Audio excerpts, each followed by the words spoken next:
After 25 years behind the decks, I've learned that every DJ has a unique path. I'm DJ Deckard. I'm launching A DJ's Journey, a podcast that explores the stories behind the music with the DJs who shaped our scene. Our guest today hails from the Bay Area, a former DMC champion.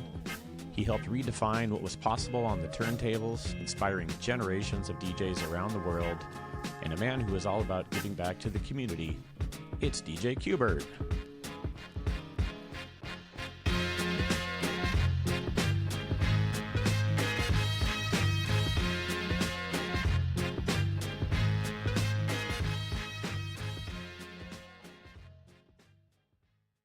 All right, welcome. I am Deckard. This is another episode of A DJ's Journey. I am very pleased to have on none other than legendary turntablist, Qbert. Welcome. Yo, how's it going? It's going great, man. Happy to have you on, and Yeah, thanks for having me. happy to have representing the turntablist area. So I'll just dive right in. When you were a kid, what was music like in your household? Well, I mean, to start off, my mother said when she would play classical music that I would kick in her belly. So that's the first thing. And then when I was a kid, when I did finally hear music when I was out of the womb, I definitely did like classical music a whole lot. And I guess as I grew up, she said jazz would be like the highest form of music and classical. So started listening to a lot of that. And then when I got into music, I always liked the more weirder music that was not commercial or not, mainstream. I always was like, "Wow, there's some weird radio stations out here that have strange type of music that not everyone listens to." I always veered towards that, and then finally hip hop came around, and I was like, "Oh, this is dope." And I started learning how to scratch, blah blah blah, and I found out that was a musical instrument. And I guess if it was jazz and classical, it was those are the things that really influenced me the most. And being that I liked weird music, all of that combined into one, it kind of formed my way of thinking. What point did you get into, when did you know you wanted to DJ? And Uh, was then did you play instruments as well, or I tried a little piano and violin, and what else was there? I think that would be it. And then, but yeah, when turntables came around and scratching came in, that was just like, whoa, that's the weirdest sounding stuff of it, of all things. And I didn't even know that it was a musical instrument. I was just like, that's weird. I like it. And I was about 15 years old when that happened. Kind of like in the breakdancing scene. I tried to breakdance and do a little graffiti and all that. And just the scratching was it started me off in the DJ world. did you have a mentor that introduced it to you, or were you just drawn to it yourself? I just did it by experimenting. Then I had friends around the neighborhood that did it, and we all kind of threw it back to each other like, "Oh, you do that too? Yeah, me too. Look, check it out. Look what I can do." And I would kinda we would learn from each other because there's no schools, no YouTube, no internet. We're just all making it up as we go. Do you remember the first records you bought? Uh, I mean, children's records, with the Superman and superhero stuff like that. Then after that was like fairy tale stuff and whatever, Jack and the Beanstalk, you name it, whatever. All those weird kid records, I collected them all. And but as far as music, I'm gonna say Rapper's Delight would probably be, like, one of the very, very first ones that I can remember, and I couldn't get Rapper's Delight because it was sold out, so they gave me this other thing called, Funk You Up by Sequence. It was, Sugar Hill Gang's female rappers, and so that was cool. That was my very first record, I would have to say. Well, and when you started learning to scratch and DJ, like, what was that the same? Were your friends into similar style as well? Was that what was around you? Yeah, like, all the rap songs had DJs that would scratch, like, as they were like the guitar solos of the rap songs at the time in the '80s, and so we would always listen to that part, like, "Oh, listen to that. That guy's, doing whatever. I don't know what the heck he's doing," and we would try it out and kinda, experiment and be like, "Oh, that's what he was doing." And how long before you were like playing house parties, or how long before you got into like scratch battles, and what was your I progression like? kinda right away because a lot of my they knew all my friends knew that I would collect all these weird hip hop records, and my friend said, "I have one turntable at the house," and we were like, "Oh, let's bring our records over there because he's got one turntable." And all the kids would break dance. We would play the record. When the record is over, you take the record off. It'd be like a silence, and everyone's just yapping. And there's just a bunch of kids all talking. Yeah, you put the next record on. It's like, ooh, I like that song. They just break dance and spin around, and they had no control, and their legs would fly everywhere and hit the turntable box, and it was awesome. And how long before, as far as your involvement in I don't know, like in crews and getting more collaborative, like what was that like for you as you I just guess started getting in? my high school friends started with me. We had a crew called Lifestyle Productions, and then we were DJing. We kind of figured it out. Okay, you need two turntables and a mixer, and we would go around do parties and like these little high school dances, and we got started getting a little notoriety. Then we got started doing like proms and all kind of parties all over the whole Bay Area. And that was in like 1985 through 86, 87, 89, 90, 91, all that whole time period for those 5, 6 years of my start. We were mobile DJs. What was the scene like back then? I've talked to DJ Dan, and he talked about what it was like the rave scene in the early to mid '90s. Curious, what was your experience like with your gigs? Yeah, it was in those times we were like doing mobile parties. And they were like these like miniature raves. We didn't even know what a rave was until about the early 90s and or late 80s. And um I guess in the 90s when I started winning like major competitions, I started just doing that more like DJ kind of like hardcore scratching routines and all that. And they would hire us for raves and things, and we would just play like, a lot of electro stuff and b-boy type hip hop and all kind of stuff. Anything related to hip hop at the time. So it was pretty much electro or breakdancing music, electro funk, hip hop, the hip hop in the early 90s, that type of stuff. Yeah. And it was almost like at the time it wasn't even on the radio yet. Like it was totally illegal to play that stuff on the radio. And we we were kind of like one of the first crews, the Invisible Scratch Pickles. We were known as Rock Steady DJs at that time, because we went to New York and did a show out there in New York with our rap group. And then the Rock Steady crew, Crazy Legs and Ken Swift, they all saw us and they're like, "Damn, they're doing a crazy ass turntable band thing that no one has ever seen before." And then we became the Rock City DJs. DJ Apollo, Mixmaster Mike is the DJ for the Beastie Boys, and myself, and that was the first turntable band. And What and at what point did you guys get aligned for the Scratch Pickles? whew, let's see, that was we started doing the turntable band thing. I would have to guess around 1991, I guess. And then from there, we went to the DMC competition and we got lucky and won because we already were doing team stuff as a turntable band, and they just had started doing that. And we were like, "Oh, we got a head start on all these guys." So we won that world competition from 1992, and then 1993, and then 1994. There was no battle, so we kept that year. And yeah, big shots What to Can you talk to me a little bit more about that idea of, using turntables as being part of a band? Like, where did that idea come from? And it seems like you guys gelled together quickly. I mean, was it a lot of work before you gelled? well, to us, one of the hardest things to do was drum scratch. So we did a lot of drum scratching. And it was like, okay, well, if you're a drummer, then you could scratch other things, other musical instruments, and it became a turntable band. And one guy would scratch a bass line, one guy would scratch guitars, vocals, and all anything, whatever. And it became like a very unique sound. And so we were doing that for a bunch of years, and then we finally figured out we need our own name instead of being like Rocksteady, which is tied in with Rocksteady Crew, which is cool though. Those are our homies, but we needed our own identity, so we came up with Invisible Scratch Pickles, and other members came in. D Styles, Shortcut, Flair, Yoga Frog, even Tomcat was an honorary member. DJ A Track from whatever Kanye West DJ.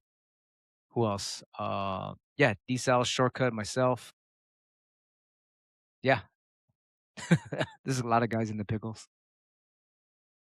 And did that how did you guys collaborate? Was it just sort of like, whoever's around, or you had particular projects you were working on or particular routines and kind of, depended on particular projects or routines you were working on?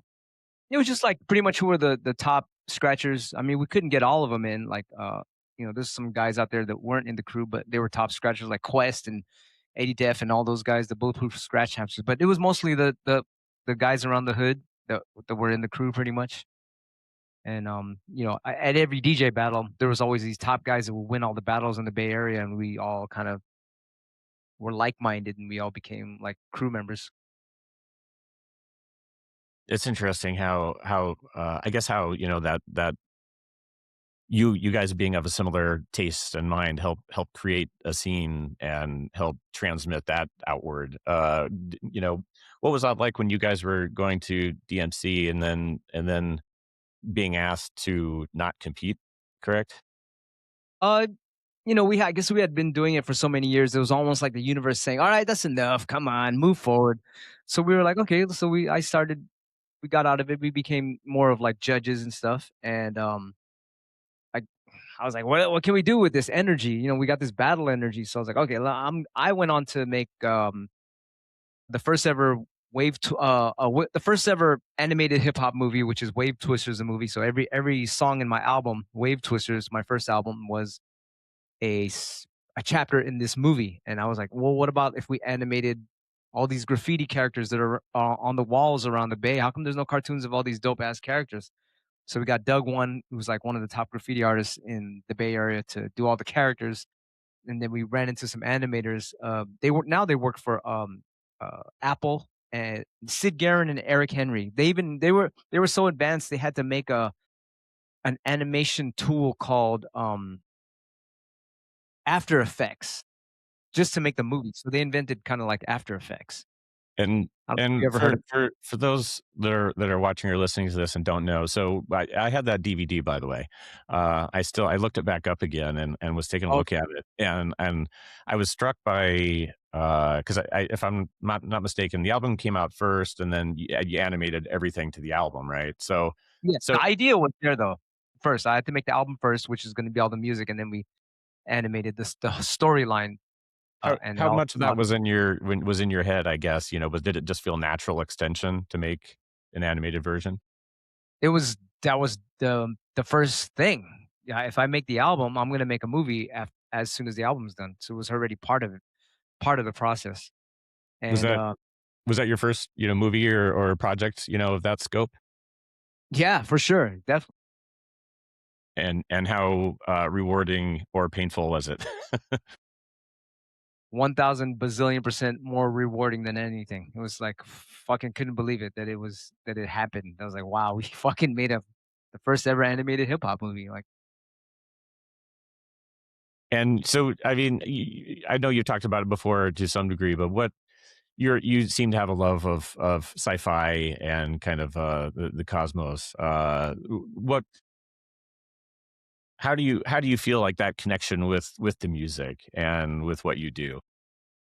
I love anything futuristic. Like scratching to me is futuristic. Like it's not even supposed to be a musical instrument, but it is, and makes really futuristic sounds. So I mean, I've been obsessed with alien life and extraterrestrial life on other planets from ever since I was a kid, way before I was scratching. Probably before Rapper's Delight in the '70s when I was a kid. I was always into it, and I was always into.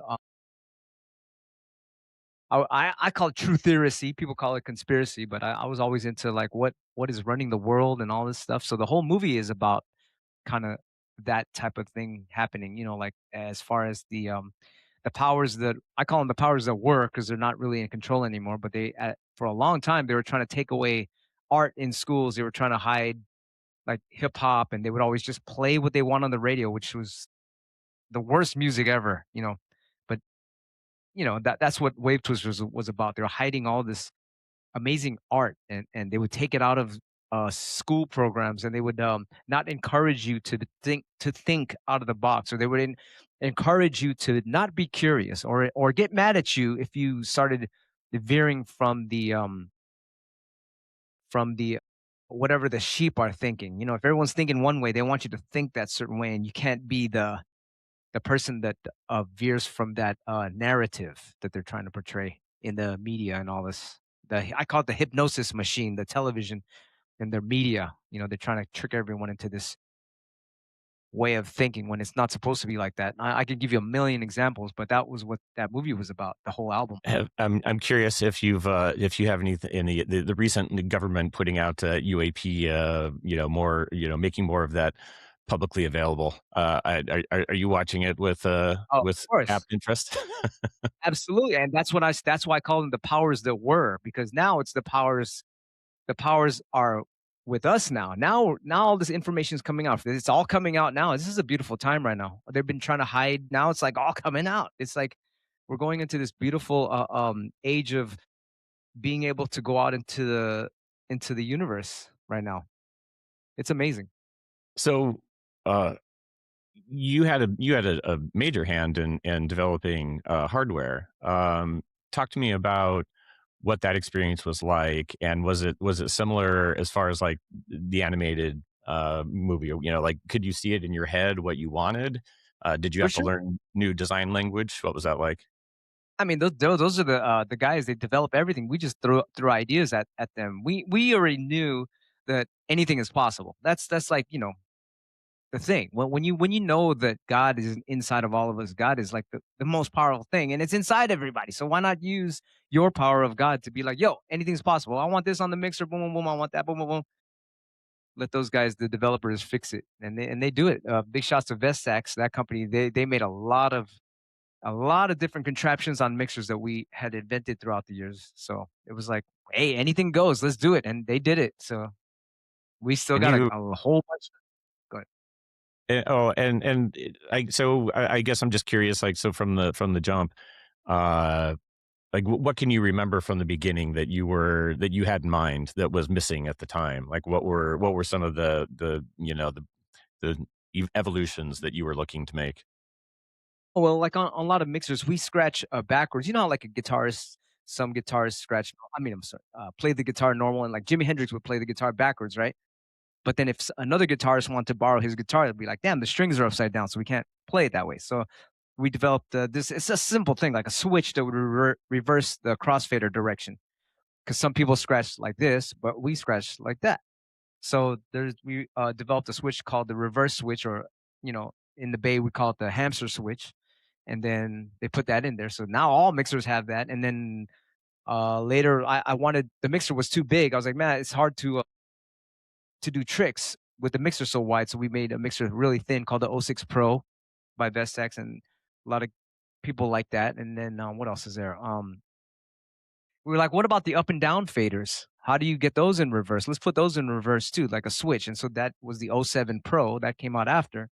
Then I was like, you know what? When I was at the beach in Hawaii, I see guys playing their guitar on the beach or playing whatever, flute, whatever you want to play on the beach. I'm like, "Dad, I can't scratch on the beach yet." So I'm like, okay, let's make a instrument with a turntable and a mixer all in one piece, and then I just plug it into my car. Now I can scratch at the beach. And if I want to go somewhere else, I just bring a little solar powered battery thing. That was called the QFO. So that was another one. What else is there? We had like the everything's in stereo. What about if we had surround sound? So we invented a little joystick, like on the O7 ISP Pro version. We had a little joystick. The You could have this four speakers hooked up, and the scratches would fly around you. That's right. There's so many. There's so much. It's infinite. Once again, there's infinite things you could do. That's awesome. Are you still involved with hardware at this point? Are you still making Yes, making we're new, we're new we're, models? we're always developing things and designing things. So there's a lot of things I want to talk about as well. But it's like let's wait till it comes out. I want to surprise people. All right, fair enough, fair enough. I want to jump back for a second. So, you mentioned earlier. So after when you're doing the DNC championships, and then asked you not to compete, so you made the Scratch University, right? So what As was of one of many things, sure. Yeah. yeah, yeah. Tell me a little bit, I guess, about where the genesis of that came from. Well, there's this thing. in hip hop where it's like you're not supposed to show the secrets in hip hop, right? But I was getting more into spirituality, which was like if you give up secrets, it comes back to you. Or if you give, it helps others. It comes back to you. Like the ultimate happiness. I always wanted to know what is the ultimate happiness? And the ultimate happiness I found out was in giving. If you help others, it comes back to you. Or if you give a gift, if the guy's or girl is smiling, then you're rewarded. It feels good when somebody smiles. You give them a gift. So I was like, all right, I'm gonna teach people how to scratch for free. So I put out everything on, put it out there for everyone. And yeah, I even have a YouTube channel, youtube.com/thudrumble. There's a show on there called Wisdom of Wax where I have like hundreds of secrets for free online. And it's made me very happy. Ultimate evil is greed. So I'm like, I don't want to be evil. So I'm gonna put it all out there. Every time I put something out there, the universe or God gives me a new scratch. So I'm like, oh, this is a great little trick. Let's do it. Keep on doing it. That's awesome. And so the you're giving, and in return, you're essentially helping receive. I don't know, kind of a virtuous circle, I guess. Yes, exactly. That's exactly what it is. It's like if you don't believe in karma, I really feel sorry for you. And it's a wonderful thing when you figure it out. It's like, oh, it's that simple. So, from someone who's a good karma guy, and I'm curious about you're one of the best at what you do. A couple of my guests, Crafty Cuts, who's a DMC champion as well, and he gave Homie. his he yeah, shout out to Crafty Cuts, and he put you and Mixmaster Mike and a couple others on another level, as he said. I can't remember his exact wording, unimpeachable or something like that. Um, what's that mean to you when people, your what's the right word? Colleagues, associates, other professionals who are good think of you that way. I mean, it's very it's great, but I don't let it get to me. Like I know some guys that I had some experience with some friends that are like, yeah, everyone tells me I'm so good, and so they stop practicing. That's the wrong thing to do. You got to be like, okay, thank you, but it's time to move on. Let's keep going forward. There's no stopping, even if someone gives you a compliment like that. It's like got to be really stupid to stop and be like, oh, I don't know, I don't have to ever practice anymore. Someone said I'm good. It's like, So once you were doing, I guess, so you worked on Wave Twisters. You're not doing your well, I guess from the DMC championships. Where's your career taking you at that point? And what as your kind of ascent? I assume you were talking about playing more festivals. So I assume that at some point in there, you're starting to tour around the U.S., if not the world, more. Yeah. world for sure. Yeah. What Um, what was that like for you? As was it just a natural progression? Did you have any challenges along the way? um, just more like thanking God. Like every second, I'm like, man, thank you, God. This is awesome.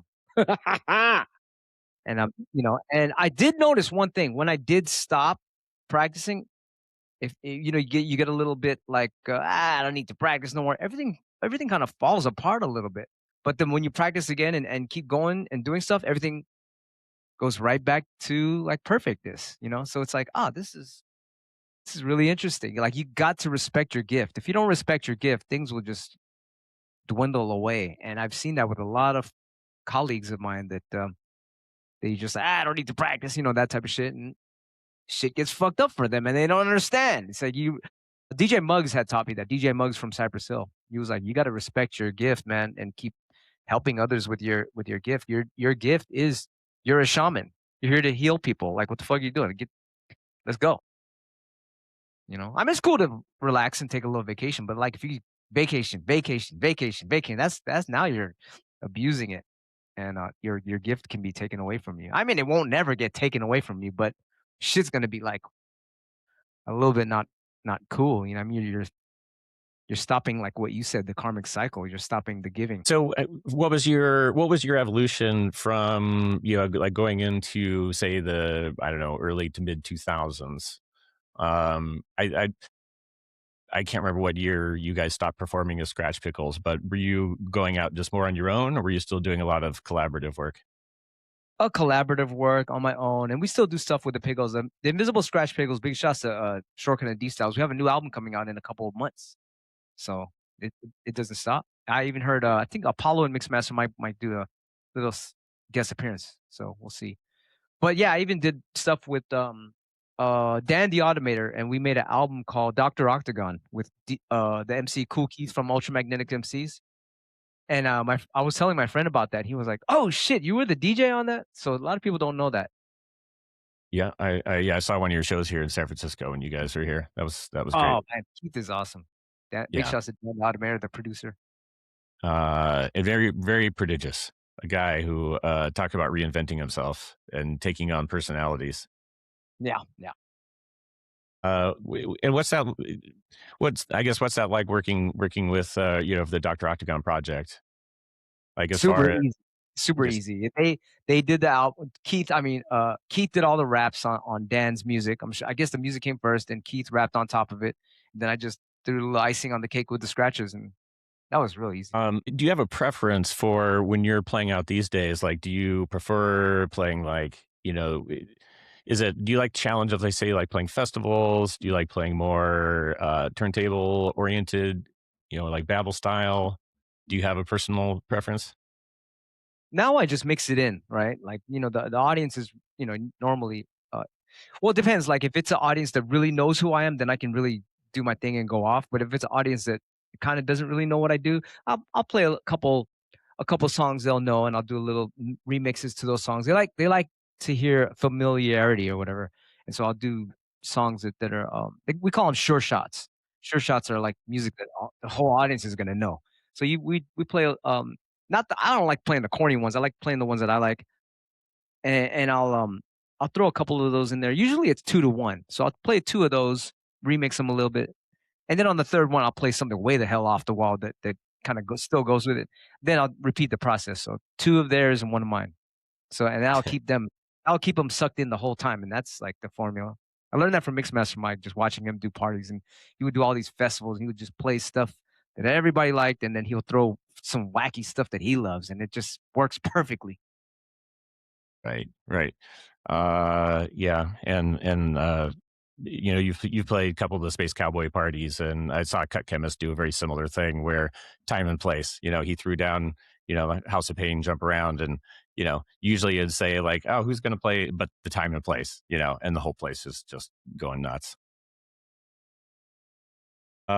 So as far as for your I don't know what's on your plate right now as far as are you playing like regularly in the Bay, or are you mostly traveling around right now? I just got back from Chicago. There was this like a kind of like a meeting for, like, the NAM show. Have you been to the NAM show? I haven't The been to NAM it, show but is yeah, but I follow oh, all the okay. It's news like on it. music. Yeah. Right, right. So they have one of those in Chicago every year. So I was at that, the Music Marquee show. I just got back from that, and then I got to go to Mexico in a couple days. I forgot the names, like Puerto Vallarta, something like that, Cancun, and then I got to go to Italy, Tuscan, Italy, after that, and then the Invisible Scratch Pickles album is almost done, and they're working on a world tour for that. And then last month I was just all over Australia and a bunch of cities in Japan and Thailand and Singapore. Um, I don't know. It's always all over the world in a strange way. And then I think 2 3 weeks ago I did something at City Hall in San Francisco for a b-boy battle. Can you tell me anything about the new album coming out? Anything you want to preview We as got a lot far of special guests on that, so I can't say I can't ruin the surprise. The guys are gonna be like, "Shut up! Don't say anything right now. Just say it's coming out." any other projects you're also working on you're excited about? Man, tons. Every couple of weeks we come out with a new DJ tool record for the DJs, like, like sound effects to scratch and that type of stuff. So if you go on djcuber.com right now, you'll see the new there's these Super Seal records that are coming out. There's a one just got sold out. It's called the Band Super Seal. So repressing that's up for pre-sale right now. That's almost sold out. And then we have a new record coming out called the X-Ray Super Seal. Once again, they're just DJ tools, but the DJs love it because there's like a lot of sound effects. I was shocked. I was like, I was like, I'm just gonna make everything digital now. And there was a lot of vinyl guys like, nah, nah, we want it on vinyl. I'm like, okay, then here you go. So now we're doing that, and we have all these other. We're coming out with some 7-inch records and this guy was saying 7-inch records are selling more than 12-inch records. I'm like, what? Okay, we'll make some of those too then. So that's coming out. And so if you go on djcuber.com and you go on the free newsletter, you get all the updates. And then we have a club in San Francisco for all the it's right at SFO airport. It's called the Octagon, and it's like I don't know how many turntables there are. One, two, three, four. It's about 12 turntables in this. We call it the Dungeon of Death. We used to call it that, but now it's called Turntable TV Studios. And so it's like a big old octagon table with all these turntables on it, and DJs from all over the world come there because it's right at SFO airport.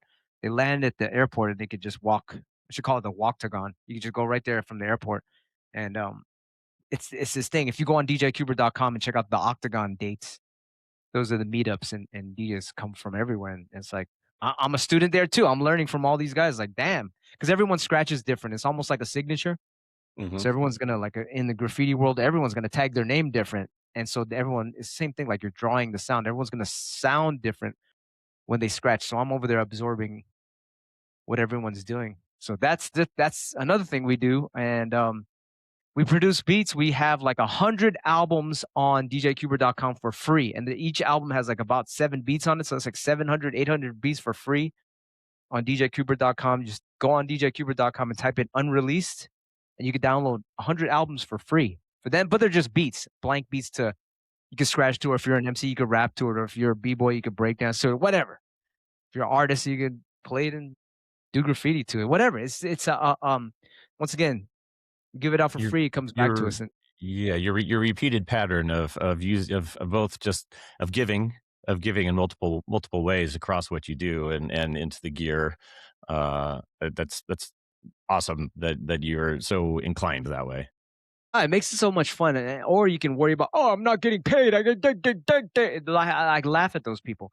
So yeah, it's much easier. Just you put it out there, and the universe rewards you. It's awesome. I love it Do you do you get into doing Twitch like live streams, that kind of stuff? all the time. I'm on Twitch. I Yeah. at least every other day or every 3 days. I'm on Twitch. YouTube. I do a YouTube thing every at least once every 3 days on YouTube. So yeah. And have you, one of the themes about from the business side for some of the DJs I've talked to, and kind of, depends on the region and everything, but was a real need to adapt with the times. And at least on the breakbeat scene, I don't know if it was the same for you, but say after post 2005, there was just a huge dive in the record sales, and they are kind of coming back now, but well, did you find yourself? I mean, you're already innovative. Um, what was that like did you struggle through that business side with vinyl? Did you have to find Vinyl yourself? did, yeah, vinyl did take a little bit of a dice. So we was like, all right, fuck it, let's make digital shit. Everyone's going here, let's go. We'll make our shit digital. So that worked out, and it's still working out. And now people want vinyl, so we do that too. So now we do both. This is like perfect. And then you got the complainers and shit. We don't want to go. We strictly do what we do.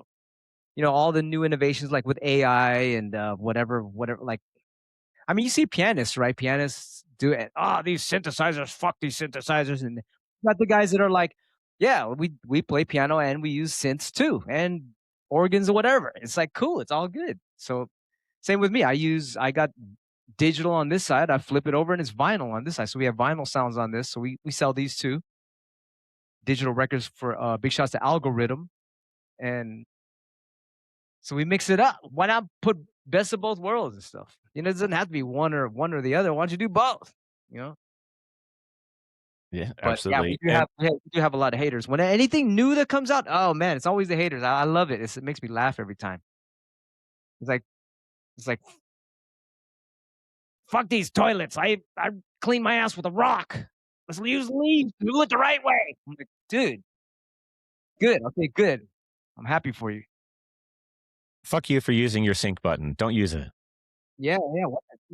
Yeah, fuck that. Fuck matches. I make fire with 2 sticks.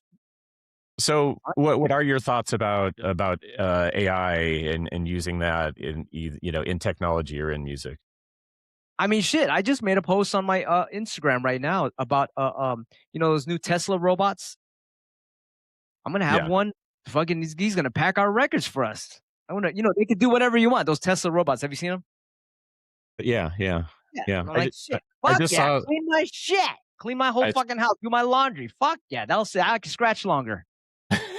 You can do all kind of shit. That's awesome. If you don't see the fucking advantage in technology, I think you're a little bit off and shit. Like, that's what I am. If it's a fucked up day, I always look at, oh, smell the flowers, or wow, what a wonderful day. I could breathe. Some people can't even fucking smell. Some people can't even walk. I look at everything positive. So whatever new comes out, I look at the positive right away. I'm one of those people. I just saw today, there's gonna be a storefront opening up in San Francisco. I forget the company's name, but they're trying to advance robotics by doing robot fights. Not wars, fights. So, they're trying to show off so each person, can bring their own robot and, test out the new moves and everything, and they're doing I it love them. as in a storefront so that they can show people, hey, this is what the technology advancements look like. Like this is what the future can look like, and try and get people interested, not just in a hypothetical way, but actually seeing, hey, these robots are getting more sophisticated and can, like you said, free up free up our time for better things like scratching and DJing. Sure, more time. Yeah, time is more expensive than money. The more, whatever you do with your time, it's like sometimes I have to watch myself like I'm scrolling and scrolling and scrolling. Fuck! I better stop. You gotta watch yourself on that because your time is very is worth a lot more than money nowadays. Do you have in as far as any of the hardware or any of those ventures you're working on, is AI already playing a part in terms of like, I was kind of picturing, as far as like, mixers or things going, like I would think that there's going to be just a whole new world of digital effects and things that we can do as the AI keeps getting better. We'll have more creativity to, create wild new sounds. Absolutely. It's like, fuck, if I'm looking for a sound, normally you have to type it in, or if you're lucky, you have your sounds in alphabetical order. It's like, fuck, where's that one sound? Now you just be like, yo, AI, I need this fucking sound, blah, blah, blah. And I'll find it for you, quick style. Or I need another one. What sounds exactly like it? Man, AI can do a gang of shit for you if you're fucking intelligent enough to use it. As an artist, does it bother you that people could be going, I want my sound to sound like your sound? Go ahead, but I'll be one step ahead of you. I'll make another sound. I'm not gonna stop at the one fucking sound. I'm gonna keep making more sounds and shit. Go ahead and sound like my ass a few months ago. I'm gonna make my sound different every fucking time. Unless if you keep your sound the same all the time, yeah, of course they're gonna copy you and shit. But if you're into innovation, then they don't know how to fucking catch you. You're just doing all this other shit. And as far as how do you kind of keep yourself recharged? You sound like you're have a good head on your shoulders as far as life and your energy and the community and giving back. Do you have any trouble with the traveling or anything where you kind of get things out of balance? But yeah, sure. I try to get sleeping is the main thing, right? When you sleep, you could really think a lot. So I'm I'm trying to sleep on the airplane. I'm trying to sleep at the hotel. I'm trying to sleep on the Uber ride. Everything is I'm trying to get as much rest as you can because I learned from a guitarist, Buckethead. He was the guitarist for Guns N' Roses or whatever. He was a really good friend of mine before he was in Guns N' Roses. And I asked him, "Why do you sound so fast? Why do you sound like you sound like a freaking hummingbird on the guitar?" How do you get all this speed? And he said, sleep. If you can get a lot of rest, boy, you could be fast. So I was like, oh, that's the secret right there. So stay healthy. So from that, I was like, okay, what else can you do to be healthy? And so I work out every day. I just came from a big old hike right now. Um, Eating right. Everything I eat is organic, and like we even go to the how you call it, farmers market to get the right food. We even ask the farmers. Some farmers get mad. Like we'll ask, hey, is this sprayed with any freaking how you call it, glyphosate or whatever, and then rah, rah, rah, they get mad. But then the smart ones will be like, "Hey, over here, we don't spray." And then we're like, "Oh yeah, cool, cool. I'm going to this guy over here. He knows what's up." So there's that. Everything's fresh. We bless our food. We go and harvest our own spring water. Um, Yeah, everything is a prayer to God, to our food, even to our equipment. I'm like talking to all the freaking living atoms in this. I'm like, thank you, let's do this. When I before I drink my water, I bless it. I'm like, okay, we're gonna make this. I don't know. Let's have some fun with scratching. When I drink this, we're gonna have really fun scratches today. Things like that. And so I'm always in search of health be- because I'm a nerd at scratching. Have you always been health minded, or did that Hell no freaking way. I was hell. I was in the Matrix, man. McDonald's all day, Wendy's, Burger King, you name it, anything fast food, anything commercial. I was eating that stuff. Coca-Cola, all the fucking worst products in the world until I started really getting into, like I said, the truth literacy stuff. And I was like, oh, these guys are trying to kill us. These guys want us to be in the hospital so they can make money off our sickness in the hospital. And so I started learning about alternative healing and alternative foods that are way more better for you. and what age did that kind of kick in for you? You can see it. You can see it. When I was in the DMC World Competition, 1992, when I first entered, that was my McDonald's days. And when I started learning about that next year, I started learning about it. You can see I had lost so much weight from 92 to 93. Watch that. Watch the comparison. You'd be like, who's that guy in 92 and who's that guy in 93? It's like, it's my younger brother in 93. I was reminded a couple of things. I was thinking back to my history of when I first encountered your work, and I don't remember what the videos were called, but I think it was a video from the '90s, and it was like it was like home video, and like you guys were in a room, like Mixmaster Mike, I think, had like a headlamp on, and he's like Turntable TV. turntable TV, and a buddy of mine who he lives in Seattle, and he just told a little anecdote too that you guys were so like jazzed after this rave you played in Seattle. It was for USC, United States of Consciousness, that you requested that somebody bring turntables back to the hotel room so you guys could like scratch at like 4 a.m. because you were like still had the energy. Yeah, Like, yeah. That's some John Coltrane stuff. We had learned we were getting into jazz music a lot, and we would learn, oh, John Coltrane after the show, he still plays and practices. So we're like, oh, we're gonna be like him and constantly practice. I love it. I love it. I guess that could be difficult to do when you're so jazzed and mixing it in with the sleep, but the creative energy wins out. I mean, yeah, yeah, sure. It's yeah, when you're awake, it's like, hey, let's use this to practice. When you're sleepy, it's time to rest up for sure. Um, as far as I'm curious. I mentioned before we hopped on the air that you're the first turntablist on, and I've had representatives from uh, Washington D.C. and a lot from the UK, and not so much from here. How does the turntablist style, does it translate in the world? Do you find yourself having to change up what you do at any crowd, in different parts of the world, or are you able to kind of do your thing? Yeah, not really, because we figured out that music is a universal language. And it's a language of God, and so we all know it. If you hear, music, it's like there's no words. It's like the same language.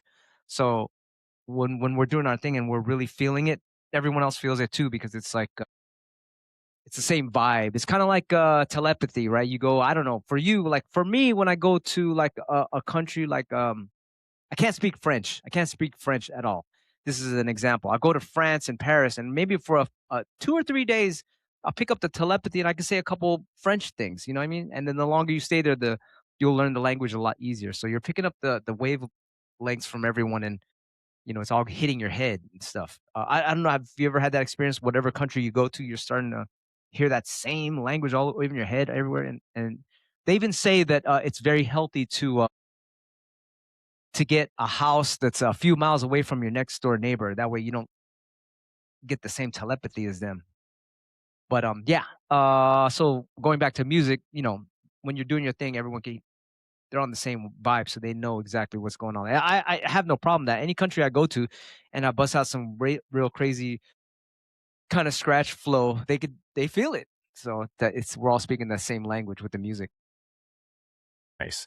And I I think you mentioned you mentioned in interviews before about scratching is almost sort of like an alien language.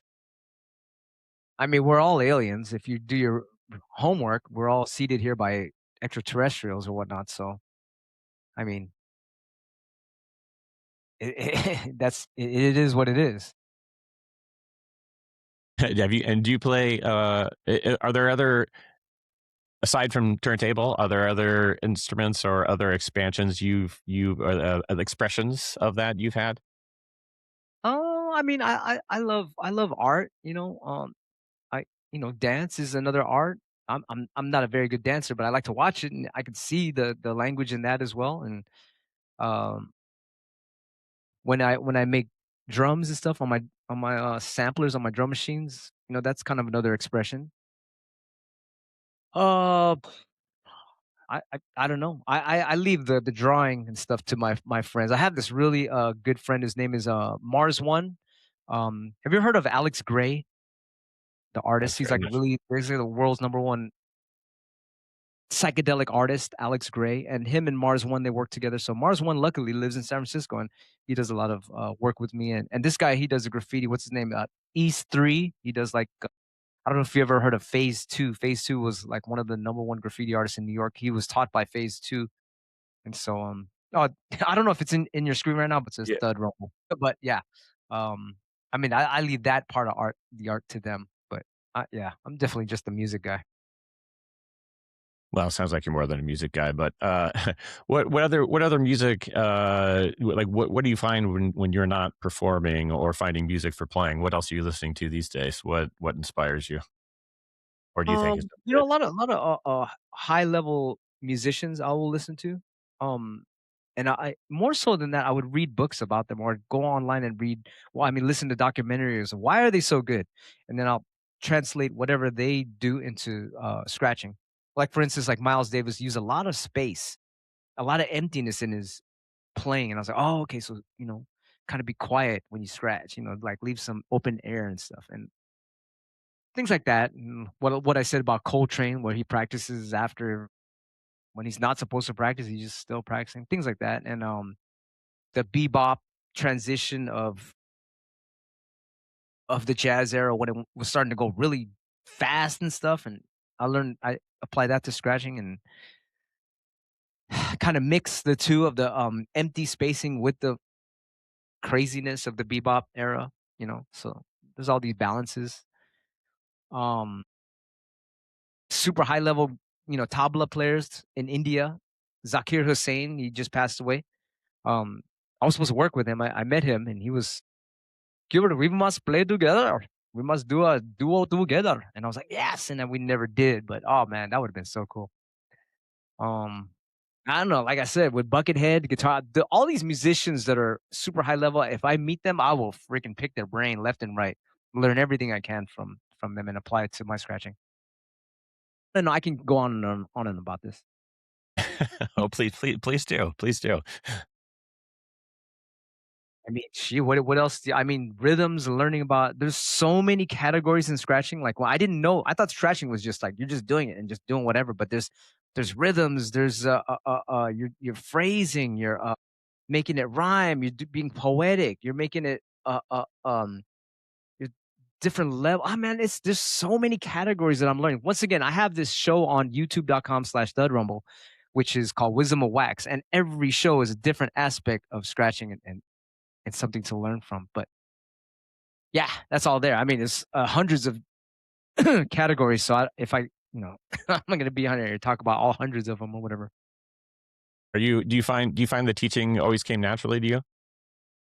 Uh, you know, it was just, I guess it's a thing. When I was a kid, my parents got a video camera. This is when VCRs first came out, Betamax or whatever. And they were filming me, and then the first thing I did was teach a class. But as a kid, I was like freaking 6 years old. I was reading a class to the camera, and you could see. I should put that on YouTube of me teaching a class, and you could see my shoe had a hole in it. It was kind of funny, but anyway, as a kid, you got the hole in your shoe and shit. I don't know. I had a hole in my shoe because we had these scooters where my father would encourage us to. I'm not encouraging you guys to do it, but he would encourage us to go to Safeway, the grocery store, and bring the cart home. and he would saw off the wheels and he would make go-karts out of it. And all the kids around the neighborhood would bring the Safeway carts over, and he would take the wheels off and make these wooden go-karts because he was a carpenter and make those off it. But then my shoe would be the brakes, to stop the go-kart. You gotta put your foot down. Shh. So in the front of my toe, there's a big hole there. So I would give a class with a big old toe sticking out. Anyway, you're bringing back memories. Nice. So anything else as far as you've got Scratchbookle's album coming up? Any other projects that you wanna talk about coming up, either later this year or beyond? Yeah, there's a million things. That like one that series, the Wave Twister series is ongoing. We might do another one of those soon. And what else is there? Man, that's a can of worms. We're always making scratch records for DJs. Always making beats for free for everyone. We're doing the albums. I got the Invisible Scratch Pickles album. Those are pretty much my main topics as far as things I'm doing. We're teaching on youtube.com/thudrumble. We got a clothing line. Everyone's like, where's the shirts at? So now we're putting those on djqbert.com. Man, it's on and on. We're developing. We have these practice faders. I don't know if you heard about them. These fidget faders.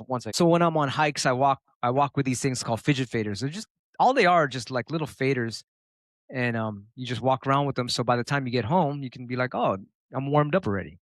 We sell Got the these. We muscle already memory. sold out of every. Yes, exactly. Every time we bust out with these, a few weeks later they're sold out. So and they always come with a different design. I don't know if you can see there's the little graffiti on there, Yeah.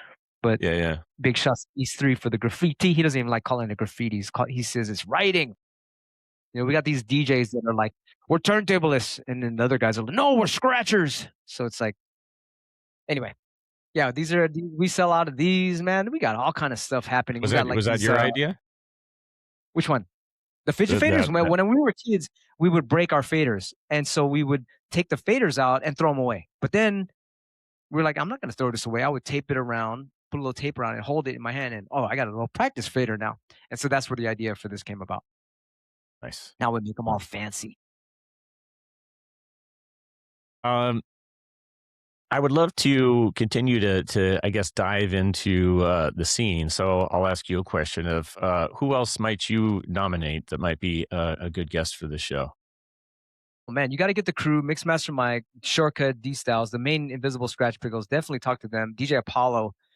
Who else? If you want to translate something in Japan, go to DJ Koji from Japan, DJ Ken One from Japan. Who else? The Executioners from New York, Rob Swift, Mr. Sinister, Total Eclipse, who lives in Australia now. I just saw him in Australia. Who else? The Beat Junkies from LA, Babu, Melody, those guys. Who else? Man, that Eprom, one of my students from Poland. He's really good. Rafik from Germany. I'm trying to name all the top guys in the world. Man, That's a good list. what's that? That's a good list. Yeah. Okay. There's the Scratcher crew. I'll end there. Like there's a Scratcher group, a worldwide group called Scratcher. They have a Scratcher Bay Area crew, but there's a Scratcher LA. There's a Scratcher Hawaii. They're everywhere, all over the planet. But check out those guys. I think the leader of the crew is called Paul Scratch. I think Paul Scratch and someone else, but Right the on. Scratcher crew. They have a million DJs in that group. You can ask. Well, thank you very much, and I'll leave it to you if you have any last words or messages you want to give to the crowd.